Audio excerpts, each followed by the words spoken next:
네, 여러분 다시 만나서 반갑습니다. 어, 지난주 금요일에는 여러분들이 그 아브라함 카이퍼에 대한 또 네덜란드의 황금 시대에 관한 동영상을 아마 봤을 거예요. 오늘은 지난번에 카이퍼에 대한 강의를 다 끝내지 못했기 때문에 마무리하도록 그렇게 하겠습니다. 카이퍼가 쓴 칼빈주의 강연에는 바로 이런 네 개의 주제가 있다고 이야기를 했죠. 여기에 대해서 첫 번째로는 바로 이런 내용들을 쭉 설명을 했어요. 이 칼빈주의가 또는 기독교 세계관이 얼마나 학문적인 탐구의 열정을 불러일으켰는지에 대해서 이야기를 했고, 그래서 레이든 대학교가 어떻게 시작이 되었고, 또 망원경, 현미경, 온도계가 왜 네덜란드에서 발명이 되었는가 하는 것 이야기를 했습니다. 그리고 과학에 대한 정의라든가 기독교적인 세계관에서 과학이 어떻게 정의되었고 또 그 신앙과 어떻게 연결되어 있는가를 설명을 했어요. 두 번째로는 이 칼빈주의가 학문을 고유한 영역으로 회복시켰다고 했는데 그것은 바로 그 중세 시대의 잘못된 세계관에서 이제 학문이 독립적으로 회복되었다 하는 내용이었습니다. 먼저 이 고대 시대 그리고 이제 중세를 지나면서 특별히 종교 개혁이 일어난 후에는 영혼과 육체가 동시에 중요하다는 것이 강조되었고 또 자연과 은혜도 이분법적이 아니라 함께 중요하다는 것을 이야기했고요.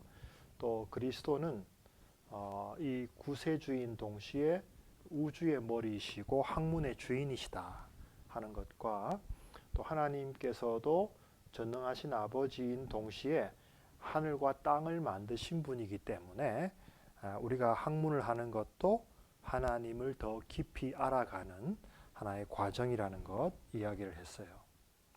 그래서 그리스도 안에서 이 만물이 회복되는 그러한 비전을 전제로 해서 우리가 학문을 연구하게 되었다는 것입니다.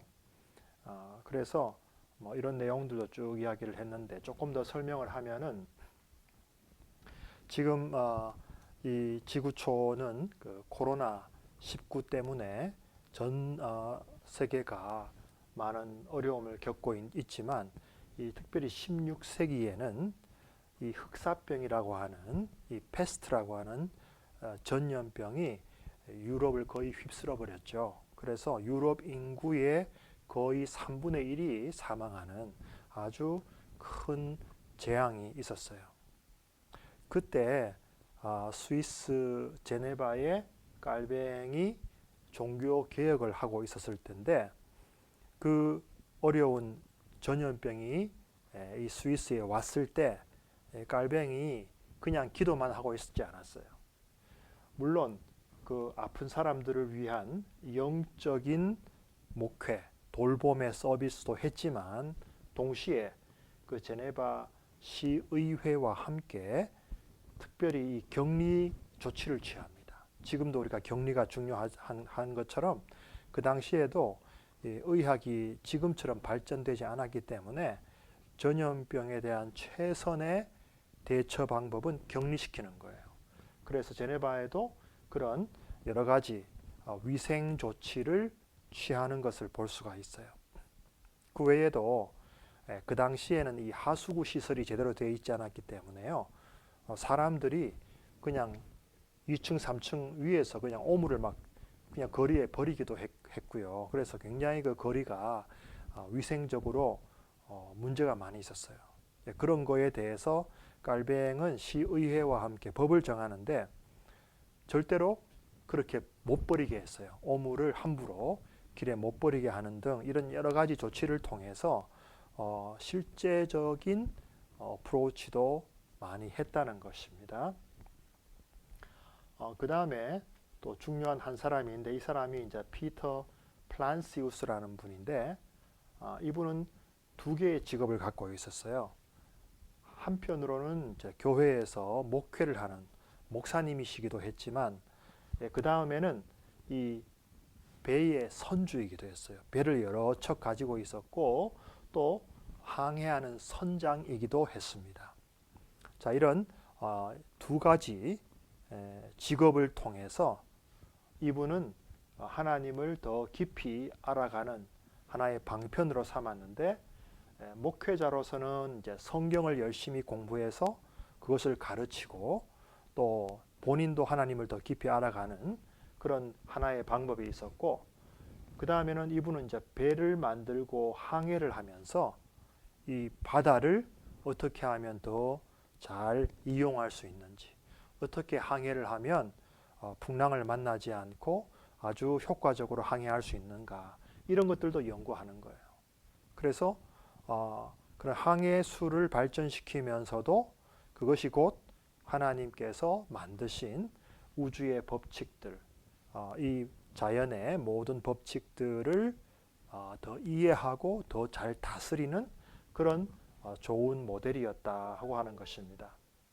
그래서 성경은 하나의 망원경과 같다는 거예요. 망원경에는 보통 두 개의 렌즈가 있잖아요. 성경은 하나의 망원경이 한 렌즈고 또 자연의 책에 있는 그 모든 법칙들, 과학으로 발견하는 것은 또 하나의 망원경인 거죠. 그래서 이 두 개의 망원경, 쌍안경을 껴서 봐야 가장 이 하나님의 창조의 법칙이나 이 모든 것들을 잘 이해할 수 있다고 생각한 것입니다. 그래서 중세처럼 교회나 신학이나 어떤 성경이 과학을 억누르고 과학을 통제하는 것이 아니라 하나의 파트너십을 가지고 이렇게 발전을 시켰다고 하는 것입니다. 그래서 종교 개혁 이후부터 이 근대 과학이 아주 급속도로 발전하게 된 것을 우리가 볼 수 있습니다.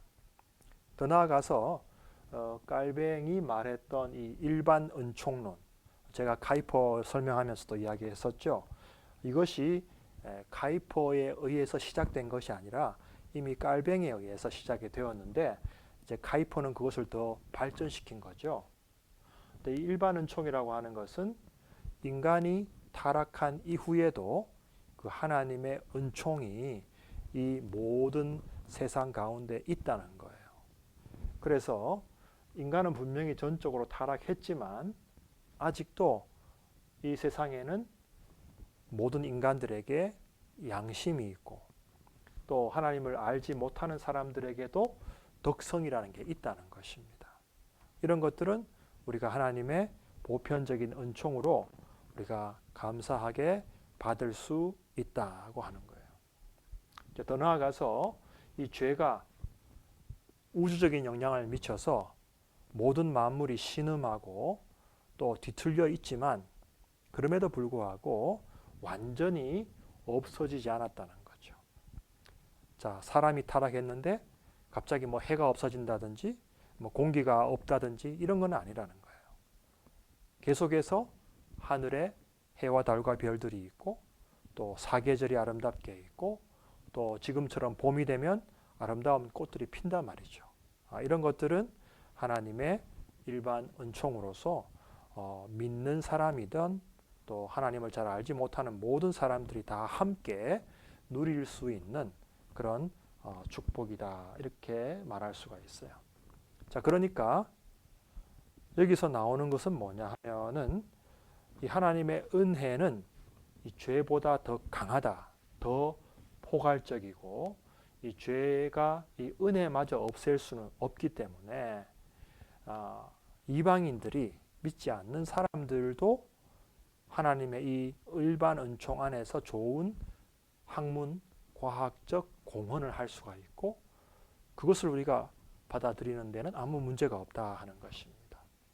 물론 죄는 분명히 죄고 죄의 그 영향은 그대로 살아 있지만 그럼에도 불구하고 하나님의 일반 은총이 있기 때문에 우리는 모든 사람들과 함께 할 수 있는 공통 분모가 있다는 것입니다.